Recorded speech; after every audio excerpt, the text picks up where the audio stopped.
ಓಂ ಶಾಂತಿ.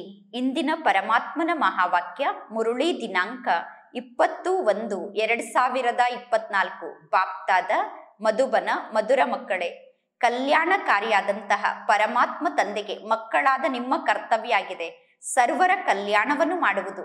ಎಲ್ಲರಿಗೂ ಪರಮಾತ್ಮ ತಂದೆಯ ನೆನಪನ್ನು ಮಾಡಿಸುವುದು ನಿಮ್ಮ ಕರ್ತವ್ಯ ಆಗಿದೆ ಮತ್ತು ಜ್ಞಾನವನ್ನು ದಾನವಾಗಿ ನೀಡುವುದು ನಿಮ್ಮ ಕರ್ತವ್ಯ ಆಗಿದೆ. ಇಂದಿನ ಪ್ರಶ್ನೆ ಆಗಿದೆ, ಯಾವ ಮಕ್ಕಳನ್ನು ನೋಡಿ ಪರಮಾತ್ಮ ತಂದೆ ಮಹಾರಥಿ ಮಕ್ಕಳು ಎಂದು ಹೇಳುತ್ತಾರೆ ಮತ್ತು ಮಹಾರಥಿ ಮಕ್ಕಳ ಲಕ್ಷಣ ಏನಾಗಿದೆ? ಉತ್ತರ, ಯಾರು ಚೆನ್ನಾಗಿ ಜ್ಞಾನದ ಶಿಕ್ಷಣವನ್ನು ಕಲಿಯುತ್ತಾರೋ ಮತ್ತು ಅನ್ಯರಿಗೆ ಜ್ಞಾನದ ಶಿಕ್ಷಣವನ್ನು ಕಲಿಸುತ್ತಾರೋ, ಯಾರ ಮೇಲೆ ಸದಾ ಬೃಹಸ್ಪತಿಯ ದಶೆ ಇದೆಯೋ, ಅಂದರೆ ಯಾರ ಮೇಲೆ ಸದಾ ಗುರು ದಶೆ ಇದೆಯೋ ಅಂತಹ ಮಕ್ಕಳಿಗೆ ಪರಮಾತ್ಮ ತಂದೆ ಮಹಾರಥಿ ಮಕ್ಕಳು ಎಂದು ಕರೆಯುತ್ತಾರೆ. ಯಾರು ಸದಾ ಸ್ವಯಂನ ಮತ್ತು ಸರ್ವರ ಉನ್ನತಿಯ ವಿಚಾರವನ್ನು ಮನಸ್ಸಿನಲ್ಲಿ ಇಟ್ಟುಕೊಳ್ಳುತ್ತಾರೋ ಅಂತಹ ಮಕ್ಕಳಿಗೆ ಮಹಾರಥಿ ಮಕ್ಕಳು ಎಂದು ಪರಮಾತ್ಮ ತಂದೆ ಕರೆಯುತ್ತಾರೆ. ಯಾರು ಯಜ್ಞ ಸೇವೆಗೋಸ್ಕರ ಮೂಳೆ ಮೂಳೆಯನ್ನು ಸವಿಸುತ್ತಾರೋ, ಯಾರು ಪರಮಾತ್ಮ ತಂದೆಯ ಕಾರ್ಯದಲ್ಲಿ ಸಹಯೋಗಿಗಳಾಗಿರುತ್ತಾರೋ ಅವರು ಮಹಾರಥಿಗಳಾಗಿದ್ದಾರೆ. ಇಂತಹ ಮಹಾರಥಿ ಮಕ್ಕಳನ್ನು ನೋಡಿ ಪರಮಾತ್ಮ ತಂದೆ ಹೇಳುತ್ತಾರೆ, ಇವರು ನನ್ನ ಸುಪುತ್ರ ಮಕ್ಕಳಾಗಿದ್ದಾರೆ ಎಂದು. ಓಂ ಶಾಂತಿ. ಈ ಸಮಯದಲ್ಲಿ ಮಕ್ಕಳು ಶಿವ ಜಯಂತಿಗೋಸ್ಕರ ತಯಾರಿಯನ್ನು ಮಾಡಿಕೊಳ್ಳುತ್ತಿದ್ದೀರಾ? ಕಾರ್ಡ್ ಮುಂತಾದದ್ದನ್ನು ನೀವು ಪ್ರಿಂಟ್ ಮಾಡಿಸುತ್ತೀರಾ? ಪರಮಾತ್ಮ ತಂದೆ ಮಕ್ಕಳಿಗೆ ಅನೇಕ ಬಾರಿ ತಿಳಿಸಿದ್ದಾರೆ. ಮುಖ್ಯ ಮಾತು ಅಂದರೆ ಗೀತೆಯ ಬಗ್ಗೆ ತಿಳಿಸುವುದಾಗಿದೆ. ಭಗವದ್ಗೀತೆಯ ಬಗ್ಗೆ ಎಲ್ಲರಿಗೂ ಜ್ಞಾನವನ್ನು ನೀಡುವುದೇ ಮುಖ್ಯವಾದ ಮಾತಾಗಿದೆ.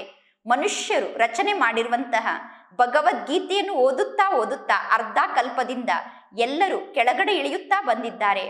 ಈಗ ಮಕ್ಕಳಾದ ನಿಮಗೆ ಗೊತ್ತಿದೆ, ಅರ್ಧ ಕಲ್ಪ ಹಗಲಿರುತ್ತದೆ ಮತ್ತು ಅರ್ಧ ಕಲ್ಪ ರಾತ್ರಿ ಇರುತ್ತದೆ. ಈಗ ಪರಮಾತ್ಮ ತಂದೆ ಮಕ್ಕಳಿಗೆ ಟಾಪಿಕ್ ಅನ್ನು ನೀಡುತ್ತಾರೆ. ಈ ಟಾಪಿಕ್ ನ ಬಗ್ಗೆ ಮಕ್ಕಳು ವಿಚಾರ ಸಾಗರ ಮಂಥನವನ್ನು ಮಾಡಬೇಕು.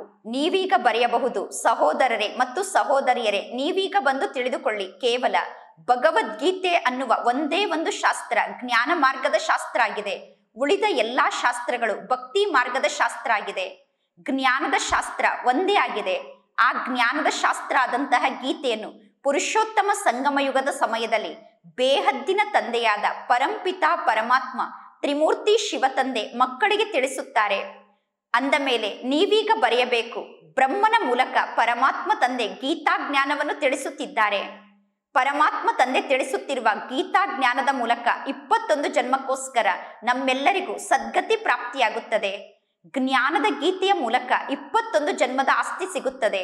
ನಂತರ 63 ಜನ್ಮದವರೆಗೂ ಭಕ್ತಿ ಮಾರ್ಗದ ಗೀತೆಯನ್ನು ಎಲ್ಲರೂ ನುಡಿಸುತ್ತಿರುತ್ತಾರೆ. ಆ ಗೀತೆಯನ್ನು ಮನುಷ್ಯರು ನಿರ್ಮಾಣ ಮಾಡಿದ್ದಾರೆ. ಪರಮಾತ್ಮ ತಂದೆ ರಾಜಯೋಗವನ್ನು ಕಲಿಸಿ ನಮ್ಮೆಲ್ಲರಿಗೂ ಸದ್ಗತಿಯನ್ನು ನೀಡುತ್ತಾರೆ. ಪುನಃ ಯಾವುದೇ ಜ್ಞಾನವನ್ನು ಕೇಳುವ ಅವಶ್ಯಕತೆ ಇರುವುದಿಲ್ಲ. ಈ ಜ್ಞಾನದ ಗೀತೆಯ ಮೂಲಕ ಹಗಲಾಗಿ ಬಿಡುತ್ತದೆ. ಜ್ಞಾನದ ಸಾಗರ ತಂದೆ ಜ್ಞಾನದ ಗೀತೆಯನ್ನು ನುಡಿಸುತ್ತಾರೆ. ಈ ಜ್ಞಾನದ ಗೀತೆಯ ಮೂಲಕ 21 ಜನ್ಮಕ್ಕೋಸ್ಕರ ಗತಿ ಮತ್ತು ಸದ್ಗತಿ ಪ್ರಾಪ್ತಿಯಾಗುತ್ತದೆ. ಅಂದರೆ 100% ಪವಿತ್ರತೆ, ಸುಖ, ಶಾಂತಿಯ ಅಟಲ ಅಖಂಡ ಸತ್ಯುಗದ ದೈವಿ ಸ್ವರಾಜ್ಯ ನಮಗೆ ಪ್ರಾಪ್ತಿಯಾಗುತ್ತದೆ. 21 ಜನ್ಮಕ್ಕೋಸ್ಕರ ಈ ಜ್ಞಾನದ ಗೀತೆಯ ಮೂಲಕ ನಾವು ಏರುವ ಕಲೆಗೆ ಹೋಗುತ್ತೇವೆ. ಮನುಷ್ಯರು ನಿರ್ಮಾಣ ಮಾಡಿರುವ ಗೀತೆಯ ಮೂಲಕ ಎಲ್ಲರೂ ಇಳಿಯುವ ಕಲೆಯಲ್ಲಿ ಬರುತ್ತಾರೆ. ಭಕ್ತಿ ಮಾರ್ಗದ ಗೀತೆ ಮತ್ತು ಜ್ಞಾನ ಮಾರ್ಗದ ಗೀತೆಯ ಬಗ್ಗೆ ನೀವೀಗ ಚೆನ್ನಾಗಿ ವಿಚಾರ ಸಾಗರ ಮಂಥನವನ್ನು ಮಾಡಬೇಕು. ಜ್ಞಾನದ ಗೀತೆಯ ಮಾತೇ ಮುಖ್ಯ ಆಗಿದೆ. ಜ್ಞಾನದ ಗೀತೆಯ ಬಗ್ಗೆ ಮನುಷ್ಯರಿಗೆ ಗೊತ್ತಿಲ್ಲ. ನೀವೀಗ ಬರೆಯುತ್ತೀರಾ, ತ್ರಿಮೂರ್ತಿ ಶಿವ ಜಯಂತಿ ಅಂದರೆ ಶ್ರೀಮದ್ ಭಗವದ್ಗೀತೆಯ ಜಯಂತಿಯಾಗಿದೆ. ಶ್ರೀಮದ್ ಭಗವದ್ಗೀತೆಯ ಜಯಂತಿ ಅಂದರೆ ಸರ್ವರ ಸದ್ಗತಿ ಭವಂತಿ, ಅಂದರೆ ಶ್ರೀಮದ್ ಭಗವದ್ಗೀತೆಯ ಮೂಲಕ ಸರ್ವರಿಗೂ ಸದ್ಗತಿ ಸಿಗುತ್ತದೆ. ನೀವೀಗ ಎಲ್ಲರಿಗೂ ತಿಳಿಸಬಹುದು, ಶಿವ ಜಯಂತಿ ಅಂದರೆ ವಿಶ್ವದಲ್ಲಿ ಶಾಂತಿ ಭವಂತಿ, ಅಂದರೆ ಶಿವ ಜಯಂತಿಯ ಮೂಲಕ ವಿಶ್ವದಲ್ಲಿ ಶಾಂತಿ ಸ್ಥಾಪನೆ ಆಗುತ್ತದೆ. ಮುಖ್ಯ ಅಕ್ಷರ ಅಂದರೆ ಭಗವದ್ಗೀತೆಯ ಅಕ್ಷರ ಆಗಿದೆ. ಅಂದ ಮೇಲೆ ಭಗವದ್ಗೀತೆ ಅನ್ನುವ ಮಾತನ್ನು ಅವಶ್ಯವಾಗಿ ನೀವು ಬಳಸಬೇಕು. ಎಲ್ಲದಕ್ಕೂ ಆಧಾರ ಗೀತೆಯಾಗಿದೆ. ನೀವೀಗ ಎಲ್ಲರಿಗೂ ತಿಳಿಸಬಹುದು, ಮನುಷ್ಯರಿಗೆ ಸದ್ಗತಿಯನ್ನು ನೀಡಲು ಸಾಧ್ಯ ಇಲ್ಲ. ಭಗವಂತ ತಂದೆ ಎಲ್ಲರಿಗೂ ಸದ್ಗತಿಯನ್ನು ನೀಡುವುದಕ್ಕೋಸ್ಕರ ಈ ಸೃಷ್ಟಿಗೆ ಬರುತ್ತಾರೆ. ಪುರುಷೋತ್ತಮ ಸಂಗಮ ಯುಗದ ಸಮಯದಲ್ಲಿ ಸರ್ವರಿಗೂ ಸದ್ಗತಿಯನ್ನು ನೀಡಲು ಪರಮಾತ್ಮ ತಂದೆ ಬರುತ್ತಾರೆ. ಈಗ ಸರ್ವರಿಗೂ ಸದ್ಗತಿ ಸಿಗುತ್ತಾ ಇದೆ. ಈ 2 ಅಥವಾ 3 ಜ್ಞಾನದ ಮಾತೆ ಮುಖ್ಯವಾದ ಮಾತಾಗಿದೆ. ಶಿವತಂದೆ ನುಡಿಸಿರುವ ಗೀತೆ ಮತ್ತು ಶ್ರೀಕೃಷ್ಣ ನುಡಿಸಿರುವಂತಹ ಗೀತೆಗೆ ಇರುವಂತಹ ಅಂತರವೇ ಮುಖ್ಯವಾದ ಮಾತಾಗಿದೆ. ತ್ರಿಮೂರ್ತಿ ಶಿವ ಭಗವಂತ ಸಂಗಮ ಯುಗದಲ್ಲಿ ಬಂದು ಗೀತೆಯನ್ನು ನುಡಿಸುತ್ತಾರೆ. ತ್ರಿಮೂರ್ತಿ ಶಿವ ಭಗವಂತ ಸಂಗಮ ಯುಗದಲ್ಲಿ ಯಾವ ಗೀತೆಯನ್ನು ನುಡಿಸುತ್ತಾರೋ ಆ ಗೀತೆಯನ್ನು ಕೇಳುವುದರಿಂದ ನಮಗೆ ಸದ್ಗತಿ ಪ್ರಾಪ್ತಿಯಾಗುತ್ತದೆ. ಇಂತಿಂತಹ ಜ್ಞಾನದ ಮಾತಿನ ಬಗ್ಗೆ ಯಾವಾಗ ನೀವು ವಿಚಾರ ಸಾಗರ ಮಂಥನವನ್ನು ಮಾಡುತ್ತೀರೋ ಆಗ ಅನ್ಯರ ಮೇಲೆ ನಿಮ್ಮ ಪ್ರಭಾವ ಆಗುತ್ತದೆ. ಮನುಷ್ಯರು ಎಂದೂ ಮನುಷ್ಯರಿಗೆ ಸದ್ಗತಿಯನ್ನು ನೀಡಲು ಸಾಧ್ಯ ಇಲ್ಲ. ಕೇವಲ ಒಬ್ಬ ತ್ರಿಮೂರ್ತಿ ಪರಂಪಿತ ಪರಮಾತ್ಮ ಶಿವ ತಂದೆ ಯಾರು ಸರ್ವರಿಗೂ ಟೀಚರ್ ಆಗಿದ್ದಾರೋ, ಸದ್ಗುರು ಆಗಿದ್ದಾರೋ, ಅವರು ಈ ಪುರುಷೋತ್ತಮ ಸಂಗಮ ಯುಗದಲ್ಲಿ ಸರ್ವರಿಗೂ ಸದ್ಗತಿಯನ್ನು ನೀಡುತ್ತಿದ್ದಾರೆ. ಕಾರ್ಡ್ನಲ್ಲಿ ಕೆಲವೊಂದು ಮಾತನ್ನು ಮಾತ್ರ ಬರೆಯಬೇಕು. ಕಾರ್ಡ್ನಲ್ಲಿ ಮೇಲೆ ನೀವು ಬರೆಯಬೇಕು, ಕಲಿಯುಗದಲ್ಲಿರುವಂತಹ ಕವಡೆಯ ಸಮಾನ ಪತಿತರಾಗಿರುವ ಮನುಷ್ಯರಿಂದ ಸತ್ಯುಗದ ವಜ್ರದ ಸಮಾನ ಪಾವನ ದೇವಿ ದೇವತೆ ಆಗುವುದಕ್ಕೋಸ್ಕರ ನಿಮಗೆ ಇದು ಈಶ್ವರನ ನಿಮಂತ್ರಣ ಆಗಿದೆ ಎಂದು ಕಾರ್ಡ್ನ ಮೇಲೆ ಬರೆಯಬೇಕು. ಈ ರೀತಿ ಬರೆದಾಗ ಮನುಷ್ಯರು ಖುಷಿಯಿಂದ ಬರುತ್ತಾರೆ ಜ್ಞಾನವನ್ನು ತಿಳಿದುಕೊಳ್ಳುವುದಕ್ಕೋಸ್ಕರ.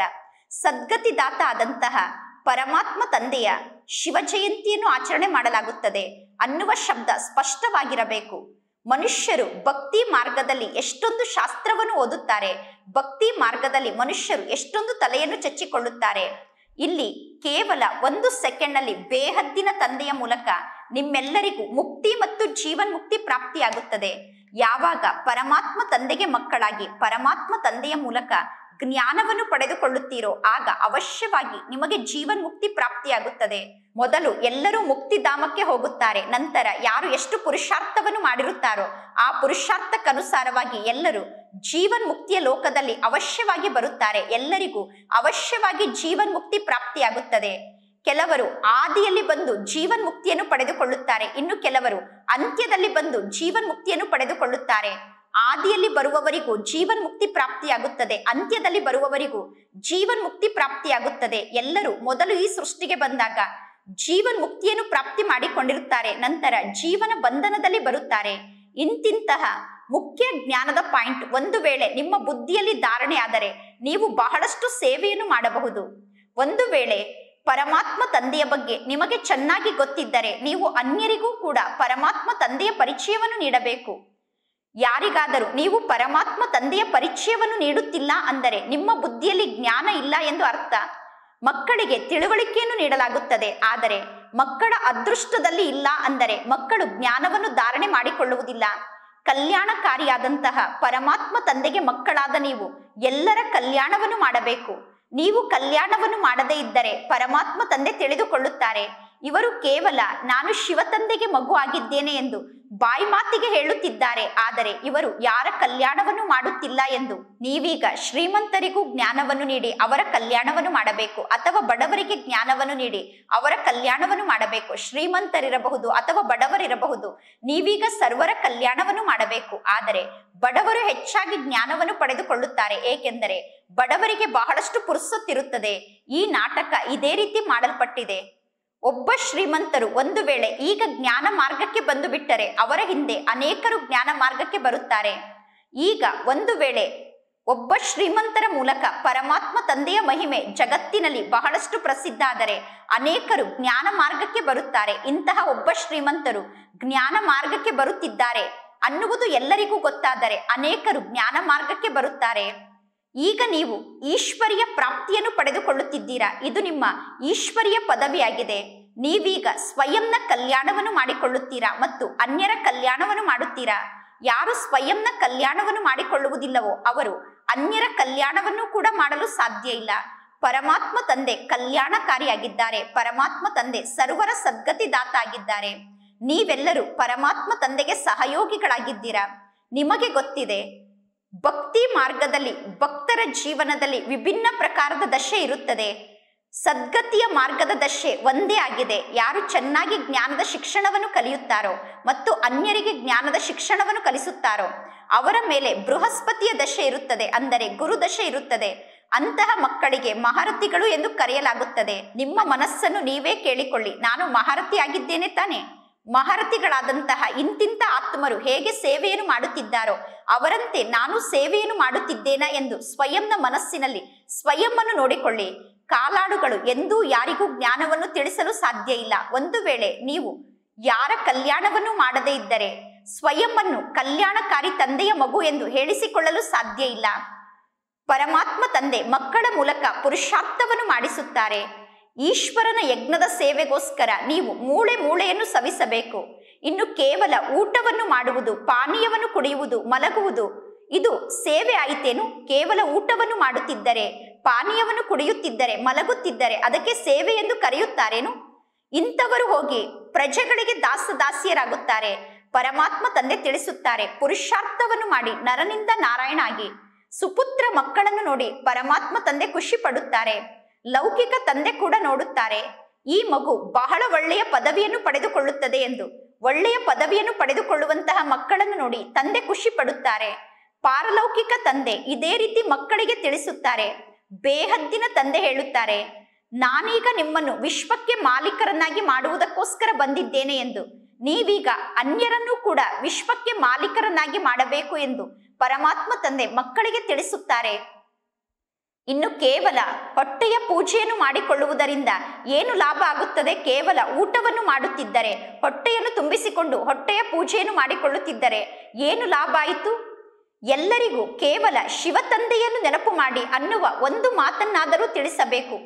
ಭೋಜನವನ್ನು ಸ್ವೀಕಾರ ಮಾಡುವ ಸಮಯದಲ್ಲಿ ಒಬ್ಬರು ಇನ್ನೊಬ್ಬರಿಗೆ ಪರಮಾತ್ಮ ತಂದೆಯ ನೆನಪನ್ನು ಮಾಡಿಸಬೇಕು. ಆಗ ಎಲ್ಲರೂ ಹೇಳುತ್ತಾರೆ, ಇವರಿಗೆ ಶಿವ ತಂದೆಯ ಬಗ್ಗೆ ಬಹಳಷ್ಟು ಪ್ರೀತಿ ಇದೆ ಎಂದು. ಭೋಜನವನ್ನು ಸ್ವೀಕಾರ ಮಾಡುವ ಸಮಯದಲ್ಲಿ ಪರಮಾತ್ಮ ತಂದೆಯನ್ನು ನೆನಪು ಮಾಡುವುದು ಬಹಳ ಸಹಜ ಆಗಿದೆ. ಪರಮಾತ್ಮ ತಂದೆಯ ನೆನಪಿನಲ್ಲಿ ಭೋಜನವನ್ನು ಸ್ವೀಕಾರ ಮಾಡುವ ಮಾತಿನಲ್ಲಿ ಏನು ನಷ್ಟ ಇದೆ? ತಂದೆಯ ನೆನಪಿನಲ್ಲಿ ಭೋಜನವನ್ನು ಸ್ವೀಕಾರ ಮಾಡಿದರೆ ಇನ್ನೂ ಜಾಸ್ತಿ ಲಾಭ ಆಗುತ್ತದೆ. ಪರಮಾತ್ಮ ತಂದೆಯ ನೆನಪಿನಲ್ಲಿ ಭೋಜನವನ್ನು ಸ್ವೀಕಾರ ಮಾಡುವ ಅಭ್ಯಾಸವನ್ನು ಮಾಡಿಕೊಂಡರೆ ನೀವು ಊಟ ಮಾಡುತ್ತಿದ್ದರೂ ಕೂಡ ಪರಮಾತ್ಮ ತಂದೆಯನ್ನು ನೆನಪು ಮಾಡುತ್ತಿರುತ್ತೀರಾ. ನೀವೀಗ ಅವಶ್ಯವಾಗಿ ದೈವಿ ಗುಣವನ್ನು ಧಾರಣೆ ಮಾಡಿಕೊಳ್ಳಬೇಕು. ಎಲ್ಲರೂ ಹೇ ಪತಿತ ಪಾವನ, ನೀವು ಬನ್ನಿ ಎಂದು ಕೂಗಿ ಕರೆಯುತ್ತಾರೆ. ಅಂದ ಮೇಲೆ ಅವಶ್ಯವಾಗಿ ಎಲ್ಲರೂ ಪತಿತರಾಗಿದ್ದಾರೆ. ಶಂಕರಾಚಾರ್ಯರು ಕೂಡ ಶಿವ ತಂದೆಯನ್ನು ನೆನಪು ಮಾಡುತ್ತಾರೆ. ಏಕೆಂದರೆ ಒಬ್ಬ ಶಿವ ತಂದೆ ಪತಿತ ಪಾವನ ಆಗಿದ್ದಾರೆ. ಅರ್ಧ ಕಲ್ಪದಿಂದ ಎಲ್ಲರೂ ಭಕ್ತಿಯನ್ನು ಮಾಡುತ್ತಿದ್ದಾರೆ. ಅಂದ ಮೇಲೆ ಪುನಃ ಭಗವಂತ ತಂದೆ ಈ ಸೃಷ್ಟಿಗೆ ಬರುತ್ತಾರೆ. ಆದರೆ ಪರಮಾತ್ಮ ತಂದೆ ಯಾವಾಗ ಬರುತ್ತಾರೆ ಅನ್ನುವ ಲೆಕ್ಕದ ಬಗ್ಗೆ ಯಾರಿಗೂ ಗೊತ್ತಿಲ್ಲ. ಪರಮಾತ್ಮ ತಂದೆ ತಿಳಿಸುತ್ತಾರೆ, ಯಜ್ಞ, ತಪ, ದಾನ, ಪುಣ್ಯವನ್ನು ಮಾಡುವುದರಿಂದ ನಾನು ಯಾರಿಗೂ ಸಿಗುವುದಿಲ್ಲ. ಈ ಎಲ್ಲಾ ಮಾತು ಭಗವದ್ಗೀತೆಯಲ್ಲಿ ಇದೆ. ಶಾಸ್ತ್ರ ಮುಂತಾದದ್ದನ್ನು ಓದುವುದರಿಂದ ಯಾರಿಗೂ ಸದ್ಗತಿ ಸಿಗುವುದಿಲ್ಲ. ಗೀತೆ, ವೇದ, ಉಪನಿಷತ್ ಇದೆಲ್ಲ ಭಕ್ತಿ ಮಾರ್ಗದ ಶಾಸ್ತ್ರ ಆಗಿದೆ. ಪರಮಾತ್ಮ ತಂದೆ ಮಕ್ಕಳಿಗೆ ಸಹಜ ರಾಜಯೋಗವನ್ನು ಕಲಿಸುತ್ತಾರೆ ಮತ್ತು ಜ್ಞಾನದ ಶಿಕ್ಷಣವನ್ನು ಕಲಿಸುತ್ತಾರೆ. ಈ ಜ್ಞಾನದ ಶಿಕ್ಷಣದ ಮೂಲಕ ನೀವು ರಾಜ್ಯವನ್ನು ಪ್ರಾಪ್ತಿ ಮಾಡಿಕೊಳ್ಳುತ್ತೀರಾ. ಇದರ ಹೆಸರೇ ರಾಜಯೋಗ ಆಗಿದೆ. ಇಲ್ಲಿ ಪುಸ್ತಕದ ಯಾವ ಮಾತು ಇಲ್ಲ. ಟೀಚರ್ ಮಕ್ಕಳಿಗೆ ಶಿಕ್ಷಣವನ್ನು ಕಲಿಸುತ್ತಾರೆ. ಪದವಿಯನ್ನು ಪ್ರಾಪ್ತಿ ಮಾಡಿಸುವುದಕ್ಕೋಸ್ಕರ ಟೀಚರ್ ವಿದ್ಯಾರ್ಥಿಗಳಿಗೆ ಶಿಕ್ಷಣವನ್ನು ಕಲಿಸುತ್ತಾರೆ. ಅಂದ ಮೇಲೆ ನೀವೀಗ ಟೀಚರ್ ಅನ್ನು ಅನುಕರಣೆ ಮಾಡಬೇಕು. ಎಲ್ಲರಿಗೂ ತಿಳಿಸಬೇಕು ಶಿವ ತಂದೆಯನ್ನು ನೆನಪು ಮಾಡಿ ಎಂದು. ಸರ್ವ ಆತ್ಮರಿಗೂ ತಂದೆ ಶಿವ ತಂದೆಯಾಗಿದ್ದಾರೆ. ಶಿವ ತಂದೆಯನ್ನು ನೆನಪು ಮಾಡಿದರೆ ನಿಮ್ಮ ವಿಕರ್ಮ ವಿನಾಶ ಆಗುತ್ತದೆ ಎಂದು ಎಲ್ಲರಿಗೂ ತಿಳಿಸಬೇಕು. ಒಬ್ಬರು ಇನ್ನೊಬ್ಬರಿಗೆ ಎಚ್ಚರಿಕೆಯನ್ನು ನೀಡುತ್ತಾ ಉನ್ನತಿಯನ್ನು ಪ್ರಾಪ್ತಿ ಮಾಡಿಕೊಳ್ಳಬೇಕು. ಎಷ್ಟು ಜಾಸ್ತಿ ಸಮಯ ನೀವು ಪರಮಾತ್ಮ ತಂದೆಯನ್ನು ನೆನಪು ಮಾಡುತ್ತೀರೋ ಅಷ್ಟು ನಿಮ್ಮ ಕಲ್ಯಾಣ ಆಗುತ್ತದೆ. ನೆನಪಿನ ಯಾತ್ರೆಯ ಮೂಲಕ ನೀವೀಗ ಇಡೀ ವಿಶ್ವವನ್ನೇ ಪವಿತ್ರ ಮಾಡುತ್ತೀರಾ. ಪರಮಾತ್ಮ ತಂದೆಯ ನೆನಪಿನಲ್ಲಿ ಸ್ಥಿತಾಗಿ ನೀವು ಭೋಜನವನ್ನು ತಯಾರು ಮಾಡಿದರೆ ಆ ಭೋಜನದಲ್ಲಿ ತಂದೆಯ ನೆನಪಿನ ಶಕ್ತಿ ಸೇರಿಕೊಳ್ಳುತ್ತದೆ. ಆದ್ದರಿಂದ ನಿಮ್ಮ ಬ್ರಹ್ಮ ಭೋಜನಕ್ಕೆ ಬಹಳಷ್ಟು ಮಹಿಮೆ ಇದೆ.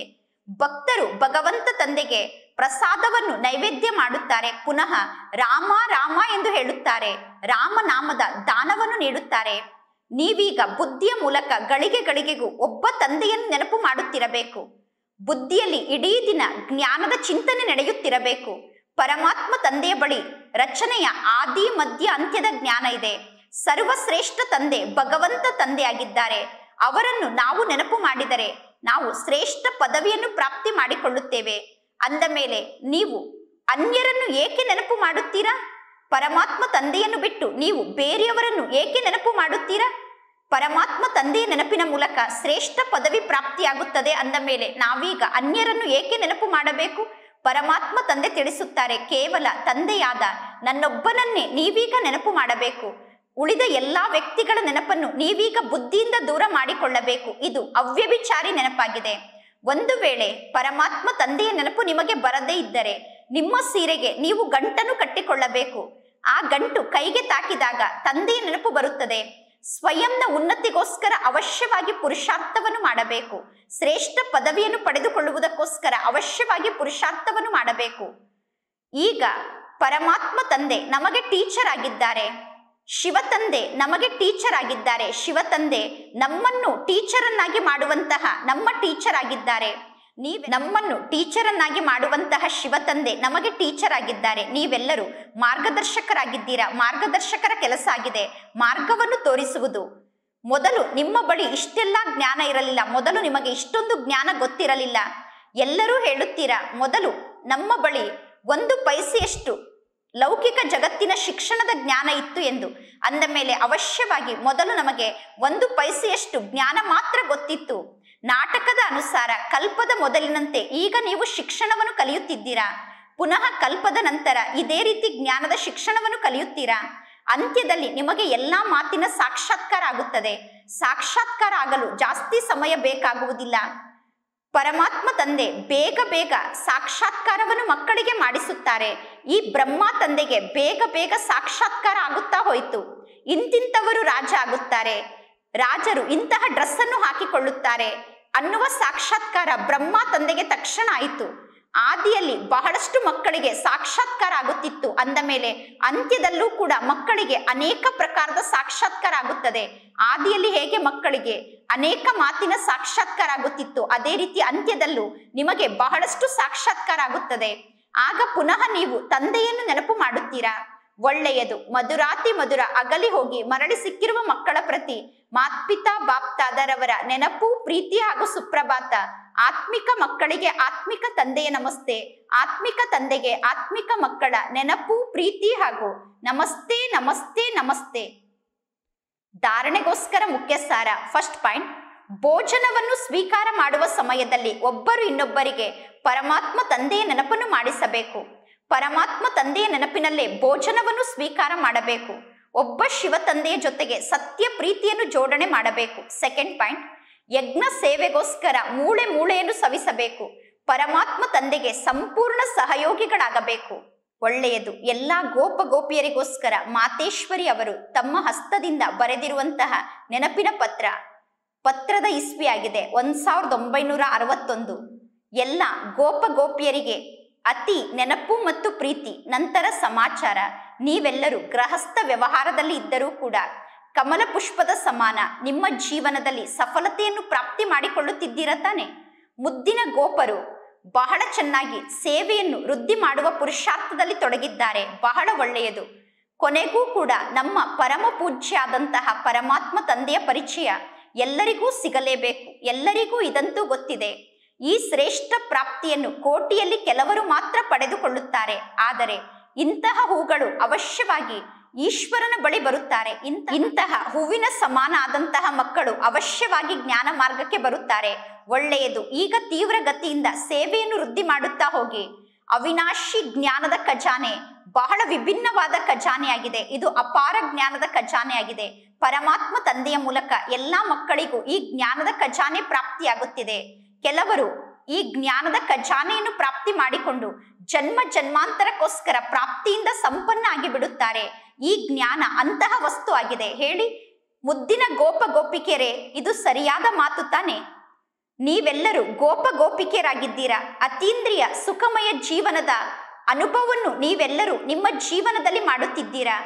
ಗೋಪ ಗೋಪಿಕೆಯರಾದ ನೀವೆಲ್ಲರೂ ಅತೀಂದ್ರಿಯ ಸುಖದ ಜೀವನದ ಅನುಭವದಿಂದ ಜೀವನವನ್ನು ನಡೆಸುತ್ತಾ ಹೋಗಬೇಕು. ನೋಡಿ ಮುದ್ದಿನ ಗೋಪ ಗೋಪಿಕೆಯರೇ, ಈಗ ಈ ಬ್ರಾಹ್ಮಣ ಕುಲದ ವೃದ್ಧಿಯನ್ನು ಮಾಡುವುದರಲ್ಲೇ ಸರ್ವರ ಕಲ್ಯಾಣ ಸಮಾವೇಶ ಆಗಿದೆ. ನಂತರ ಬ್ರಾಹ್ಮಣರೇ ಅವಶ್ಯವಾಗಿ ದೇವತೆಗಳಾಗುತ್ತಾರೆ. ಹೇಗೆ ಕೆಲವರು ಗೃಹಸ್ಥ ವ್ಯವಹಾರದಲ್ಲಿ ಇದ್ದರೂ ಕೂಡ ಬ್ರಾಹ್ಮಣ ಕುಲದ ವಂಶಿಗಳಾಗಿ ಜೀವನವನ್ನು ನಡೆಸುತ್ತಿದ್ದಾರೆ. ಅಂದರೆ ಗೃಹಸ್ಥ ವ್ಯವಹಾರದಲ್ಲಿ ಇದ್ದರೂ ಕೂಡ ಪವಿತ್ರರಾಗಿ ಇರುತ್ತಾರೆ. ನಾವೆಲ್ಲರೂ ಒಬ್ಬ ಪರಮಾತ್ಮ ತಂದೆಗೆ ಮಕ್ಕಳಾಗಿದ್ದೇವೆ. ನಾವೀಗ ಇಂತಹ ಪವಿತ್ರತೆಯ ಶಕ್ತಿಯನ್ನು ಧಾರಣೆ ಮಾಡಿಕೊಂಡಿದ್ದೇವೆ. ಅಂದರೆ ನಾವೆಲ್ಲರೂ ಪವಿತ್ರರಾಗಿದ್ದೇವೆ. ಪರಮಾತ್ಮ ತಂದೆಯ ಆದೇಶದಂತೆ ನಾವೆಲ್ಲರೂ ಈಗ ನಡೆದುಕೊಳ್ಳಬೇಕು. ಆ ಪರಂಪಿತ ಪರಮಾತ್ಮ ತಂದೆಯ ಆದೇಶದಂತೆ ನಡೆದುಕೊಳ್ಳುವುದಕ್ಕೆ ಶ್ರೀಮತ ಎಂದು ಕರೆಯಲಾಗುತ್ತದೆ. ನಾವೀಗ ಪರಮಾತ್ಮ ತಂದೆಯ ಶ್ರೀಮತದಂತೆ ನಡೆಯಬೇಕು. ನಾವೀಗ ಪವಿತ್ರತೆಯ ಶಕ್ತಿಯನ್ನು ಧಾರಣೆ ಮಾಡಿಕೊಳ್ಳಬೇಕು. ಯಾರು ಪವಿತ್ರತೆಯ ಗುಣವನ್ನು ಧಾರಣೆ ಮಾಡಿಕೊಂಡು ಜೀವನವನ್ನು ನಡೆಸುತ್ತಾರೋ ಅವರಿಗೆ ಬ್ರಾಹ್ಮಣ ಕುಲದ ವಂಶದವರು ಎಂದು ಕರೆಯಲಾಗುತ್ತದೆ. ಏಕೆಂದರೆ ಪರಮಾತ್ಮ ತಂದೆ ಶಿಕ್ಷಕ ಮತ್ತು ಸದ್ಗುರು ಆಗಿದ್ದಾರೆ ಮತ್ತು ಪರಮಾತ್ಮ ತಂದೆ ಧರ್ಮರಾಜ ಕೂಡ ಆಗಿದ್ದಾರೆ. ಅಂದ ಮೇಲೆ ಪರಮಾತ್ಮ ತಂದೆಯ ಮಡಿಲಿನ ಮಗು ಆದಂತಹ ನಾವು ಸಂಪೂರ್ಣ ಪವಿತ್ರತೆಯ ಅಧಿಕಾರವನ್ನು ಪರಮಾತ್ಮ ತಂದೆಯಿಂದ ಪಡೆದುಕೊಳ್ಳಬೇಕು. ಈ ಪವಿತ್ರತೆಯ ಅಧಿಕಾರದಿಂದ ಭವಿಷ್ಯದಲ್ಲಿ ಸುಖ ಶಾಂತಿಯ ಸಂಪೂರ್ಣ ಅಧಿಕಾರ ಪದವಿಯ ರೂಪದಲ್ಲಿ ಪ್ರಾಪ್ತಿಯಾಗುತ್ತದೆ. ಹೇಳಿ ಮುದ್ದಿನ ಗೋಪ ಗೋಪಿಕೆಯರೇ, ಇಂತಹ ಸಹಜ ರಹಸ್ಯವನ್ನು ನೀವೆಲ್ಲರೂ ಅರ್ಥ ಮಾಡಿಕೊಂಡಿದ್ದೀರ ತಾನೆ? ಬದುಕಿರುವಾಗಲೇ ಸಾಯಲು ನಿಮಗೆ ಭಯ ಅಂತೂ ಆಗುವುದಿಲ್ಲ ತಾನೆ? ಅಥವಾ ಮರುಜೀವಿಗಳಾಗಲು ನಿಮಗೆ ಭಯ ಅಂತೂ ಆಗುವುದಿಲ್ಲ ತಾನೆ? ಇಂದಿನ ಈ ಪತ್ರವನ್ನು ಪ್ರತಿಯೊಬ್ಬರು ಮಮ್ಮ ನನ್ನ ಹೆಸರಿಗೆ ಬರೆದಿದ್ದಾರೆ ಎಂದು ತಿಳಿದುಕೊಳ್ಳಿ ಮತ್ತು ನನ್ನ ಹೆಸರಿಗೆ ಈ ಪತ್ರ ಬಂದಿದೆ ಎಂದು ತಿಳಿದುಕೊಂಡು ಈ ಪತ್ರವನ್ನು ಓದಿ ಅಥವಾ ಈ ಪತ್ರವನ್ನು ಕೇಳಿ ಮತ್ತು ಮಾತೇಶ್ವರಿ ಅವರು ನನಗೆ ಪ್ರೀತಿಯನ್ನು ಈ ಪತ್ರದ ಮೂಲಕ ಕಳಿಸಿದ್ದಾರೆ ಎಂದು ತಿಳಿದುಕೊಳ್ಳಿ. ನನ್ನ ಹೆಸರಿಗೆ ಮಮ್ಮ ಪ್ರೀತಿಯ ಪತ್ರವನ್ನು ಬರೆದು ಪ್ರೀತಿಯನ್ನು ಕಳಿಸಿದ್ದಾರೆ ಎಂದು ತಿಳಿದುಕೊಂಡು ಪ್ರತಿಯೊಬ್ಬರು ಮಮ್ಮಾರವರ ಪ್ರೀತಿಯನ್ನು ಪಡೆದುಕೊಳ್ಳಿ. ಪ್ರತಿಯೊಬ್ಬ ಗೋಪ ಗೋಪಿಕೆಯರ ಹೆಸರು ಸಹಿತ ಮಾತೇಶ್ವರಿಯವರ ಅತ್ಯಂತ ಪ್ರೀತಿ ಈ ಪತ್ರದ ಮೂಲಕ ಪ್ರಾಪ್ತಿಯಾಗಿದೆ. ಒಳ್ಳೆಯದು. ನಿಮ್ಮನ್ನು ಸರ್ವಶ್ರೇಷ್ಠ ಸೌಭಾಗ್ಯಶಾಲಿಯನ್ನಾಗಿ ಮಾಡಿಕೊಳ್ಳುವುದಕ್ಕೋಸ್ಕರ ತೀವ್ರ ವೇಗದಿಂದ ಪುರುಷಾರ್ಥದಲ್ಲಿ ಮುಂದೆ ಹೋಗುವುದೇ ನಿಮ್ಮ ಕಲ್ಯಾಣವನ್ನು ಮಾಡಿಕೊಳ್ಳುವುದಾಗಿದೆ. ಸ್ವಯಂನ ಶ್ರೇಷ್ಠ ಸೌಭಾಗ್ಯವನ್ನು ರೂಪಿಸಿಕೊಳ್ಳುವುದಕ್ಕೋಸ್ಕರ ತೀವ್ರ ವೇಗದಿಂದ ಪುರುಷಾರ್ಥದಲ್ಲಿ ತೊಡಗಬೇಕು, ಕಲ್ಯಾಣಕಾರಿಗಳಾಗಬೇಕು. ಈಗ ನಿಮ್ಮೆಲ್ಲರಿಗೂ ಗೊತ್ತಾಗಿದೆ, ಸ್ವಯಂ ಪರಂಪಿತ ತಂದೆ ಶ್ರೇಷ್ಠ ಆಸ್ತಿಯನ್ನು ನೀಡಲು ಬಂದಿದ್ದಾರೆ. ಅಂದ ಮೇಲೆ ತಂದೆಯ ಮೂಲಕ ಸಂಪೂರ್ಣ ಆಸ್ತಿಯನ್ನು ಪಡೆದುಕೊಳ್ಳಬೇಕು. ಒಳ್ಳೆಯದು. ಎಲ್ಲರ ಮೂಲಕ ಬೀಳ್ಕೊಡುಗೆಯನ್ನು ಮಾತೇಶ್ವರಿ ಅವರು ತೆಗೆದುಕೊಳ್ಳುತ್ತಿದ್ದಾರೆ. ಓಂ ಶಾಂತಿ. ಇಂದಿನ ವರದಾನ ಆಗಿದೆ, ಅವಿನಾಶಿ ಪ್ರಾಪ್ತಿಯ ಆಧಾರದಿಂದ ಸದಾ ಸಂಪನ್ನತೆಯ ಅನುಭವವನ್ನು ಮಾಡುವಂತಹ ಪ್ರಸನ್ನ ಚಿತ್ತರಾಗಿ ಸಂಗಮ ಯುಗದಲ್ಲಿ ಡೈರೆಕ್ಟ್ ಪರಮಾತ್ಮ ತಂದೆಯನ್ನು ನಾವು ಪಡೆದುಕೊಂಡಿದ್ದೇವೆ. ಸಂಗಮ ಯುಗದಲ್ಲಿ ಡೈರೆಕ್ಟ್ ಆಗಿ ಪರಮಾತ್ಮನ ಪ್ರಾಪ್ತಿ ನಮಗೆ ಸಿಕ್ಕಿದೆ. ವರ್ತಮಾನಕ್ಕೆ ಹೋಲಿಕೆ ಮಾಡಿದರೆ ಭವಿಷ್ಯ ಕೂಡ ಏನು ಶ್ರೇಷ್ಠ ಅಲ್ಲ. ಆದ್ದರಿಂದ ನಾನು ಏನನ್ನು ಪಡೆದುಕೊಳ್ಳಬೇಕಿತ್ತೋ ಅದನ್ನು ಪಡೆದುಕೊಂಡಾಗಿದೆ ಎಂದು ನೀವೆಲ್ಲರೂ ಗೀತೆಯನ್ನು ಹಾಡುತ್ತೀರಾ. ಇದು ಈ ಸಮಯದ ಗೀತೆಯಾಗಿದೆ. ಅಪ್ರಾಪ್ತ ಅನ್ನುವ ಯಾವ ವಸ್ತುವು ಬ್ರಾಹ್ಮಣರ ಖಜಾನೆಯಲ್ಲಿ ಇಲ್ಲ ಅನ್ನುವ ಗೀತೆ ಈ ಸಮಯದ ಗೀತೆಯಾಗಿದೆ. ಈಗ ಅವಿನಾಶಿ ಪ್ರಾಪ್ತಿ ನಮಗೆ ಸಿಕ್ಕಿದೆ.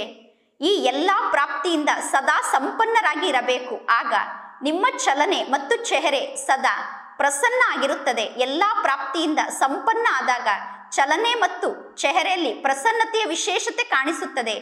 ಏನಾದರೂ ಆಗಲಿ, ಆದರೆ ಸರ್ವ ಪ್ರಾಪ್ತಿಯಿಂದ ಸ್ವಯಂವನ್ನು ಸಂಪನ್ನ ಮಾಡಿಕೊಳ್ಳಬೇಕು. ಏನಾದರೂ ಆಗಲಿ, ಸರ್ವ ಪ್ರಾಪ್ತಿಯಿಂದ ಸಂಪನ್ನ ಆದಂತಹ ಪ್ರಾಪ್ತಿವಾನ್ ಆತ್ಮರು ತಮ್ಮ ಪ್ರಸನ್ನತೆಯನ್ನು ಯಾವ ಕಾರಣಕ್ಕೂ ಬಿಡಲು ಸಾಧ್ಯ ಇಲ್ಲ. ಇಂದಿನ ಸ್ಲೋಗನ್ ಆಗಿದೆ, ಪರಮಾತ್ಮನ ಪ್ರೀತಿಯ ಅನುಭವವನ್ನು ಮಾಡಿ. ಆಗ ಯಾವ ಅಡೆತಡೆಯು ನಿಮ್ಮನ್ನು ತಡೆಯಲು ಸಾಧ್ಯ ಇಲ್ಲ. ಯಾವ ಅಡೆತಡೆಯು ನಮ್ಮನ್ನು ತಡೆಯಬಾರದು. ಅದಕ್ಕೋಸ್ಕರ ಪರಮಾತ್ಮನ ಪ್ರೀತಿಯಲ್ಲಿ ತಲ್ಲೀನ ಆಗಿರಬೇಕು. ಒಳ್ಳೆಯದು. ಅವ್ಯಕ್ತ ಮಾಸ ಆದಂತಹ ಈ ಜನವರಿ ತಿಂಗಳಲ್ಲಿ ಬ್ರಹ್ಮ ತಂದೆಯ ಸಮಾನ ಸಂಪನ್ನ ಮತ್ತು ಸಂಪೂರ್ಣ ಆಗುವುದಕ್ಕೋಸ್ಕರ ಇಂದಿನ ಅವ್ಯಕ್ತ ಸೂಚನೆಯಾಗಿದೆ. ಅವ್ಯಕ್ತ ಶಾಂತಿಯ ಮೂಲಕ ಡಬ್ಬಲ್ ಲೈಟ್ ಸೂಕ್ಷ್ಮ ದೇವತಾ ಸ್ವರೂಪದ ಸ್ಥಿತಿಯ ಅನುಭವವನ್ನು ಮಾಡಿ. ಯಾರೇ ನಿಮ್ಮ ಸಮೀಪದ ಸಂಪರ್ಕದಲ್ಲಿ ಬಂದರೂ ಕೂಡ ಅವರಿಗೆ ಈ ಮಾತಿನ ಅನುಭವ ಆಗಬೇಕು. ಇವರು ಆತ್ಮಿಕತೆಯ ಅನುಭವವನ್ನು ಮಾಡಿಸುವಂತವರಾಗಿದ್ದಾರೆ. ಇವರಲ್ಲಿ ಅಲೌಕಿಕತೆ ಇದೆ, ಇವರಲ್ಲಿ ಆತ್ಮಿಕತೆ ಇದೆ ಎಂದು ನಿಮ್ಮ ಸಂಪರ್ಕದಲ್ಲಿ ಬಂದಂತಹ ಪ್ರತಿಯೊಬ್ಬರೂ ಅನುಭವ ಮಾಡಬೇಕು. ನಿಮ್ಮ ಪೂರ್ವಜತನದ ಸ್ಮೃತಿಯ ಮೂಲಕ ಎಲ್ಲ ಆತ್ಮರಿಗೂ ಪಾಲನೆಯ ಶಾಂತಿಯ ಶಕ್ತಿಯನ್ನು ನೀಡಬೇಕು. ನಾನು ಪೂರ್ವಜ ಆತ್ಮ ಆಗಿದ್ದೇನೆ ಅನ್ನುವ ಸ್ಮೃತಿಯ ಮೂಲಕ ಎಲ್ಲ ಆತ್ಮರಿಗೂ ಶಾಂತಿಯ ಶಕ್ತಿಯಿಂದ ಪಾಲನೆಯನ್ನು ನೀಡಿ. ನಿಮ್ಮ ಕರ್ತವ್ಯ ಆಗಿದೆ ಅಶಾಂತಿಯ ವಾತಾವರಣದಲ್ಲಿರುವ ಆತ್ಮರಿಗೆ ಶಾಂತಿಯ ದಾನವನ್ನು ನೀಡಿ ಅವರಿಗೆ ಶಾಂತಿಯ ಅನುಭವವನ್ನು ಮಾಡಿಸಿ ಅವರಲ್ಲಿ ಶಾಂತಿಯನ್ನು ತುಂಬುವುದು ನಿಮ್ಮ ಕರ್ತವ್ಯ ಆಗಿದೆ. ಅಶಾಂತಿಯ ವಾತಾವರಣದಲ್ಲಿರುವ ಆತ್ಮರಿಗೆ ಸಹನಾ ಶಕ್ತಿಯ ಮೂಲಕ ಸಾಹಸವನ್ನು ತುಂಬುವುದು. ಅದಕ್ಕೋಸ್ಕರ ನಿಮ್ಮ ವೃತ್ತಿಯ ಮೂಲಕ ಎಲ್ಲರಿಗೂ ಶಾಂತಿಯ ಪ್ರಕಾಶವನ್ನು ನೀಡಿ ಮನಸ್ಸಿನ ಶಕ್ತಿಯ ಮೂಲಕ ವಿಶೇಷ ಸೇವೆಯನ್ನು ಮಾಡಿ ಲೈಟ್ ಹೌಸ್ ಮತ್ತು ಮೈಟ್ ಹೌಸ್ ಆಗಿ ಸರ್ವರಿಗೂ ಶಾಂತಿಯ ಶಕ್ತಿಯನ್ನು ನೀಡಿ, ಅಂದರೆ ಶಾಂತಿಯ ಲೈಟ್ ಅನ್ನು ನೀಡಿ ನಾವೀಗ ಲೈಟ್ ಹೌಸ್ ಮತ್ತು ಮೈಟ್ ಹೌಸ್ ಆಗಿ ಎಲ್ಲ ಆತ್ಮರಿಗೂ ಶಾಂತಿಯ ಲೈಟ್ ಅನ್ನು ನೀಡಬೇಕು. ನಾನು ಬೆಳಕಿನ ಗ್ರಹ ಆಗಿದ್ದೇನೆ, ಶಕ್ತಿಯ ಗ್ರಹ ಆಗಿದ್ದೇನೆ ಎಂದು ತಿಳಿದುಕೊಂಡು ಎಲ್ಲರಿಗೂ ಶಾಂತಿಯ ಪ್ರಕಾಶವನ್ನು ನೀಡುವಂತಹ ಶಾಂತಿಯ ದೇವತೆ ಆಗಬೇಕು. ಒಳ್ಳೆಯದು. ಓಂ ಶಾಂತಿ.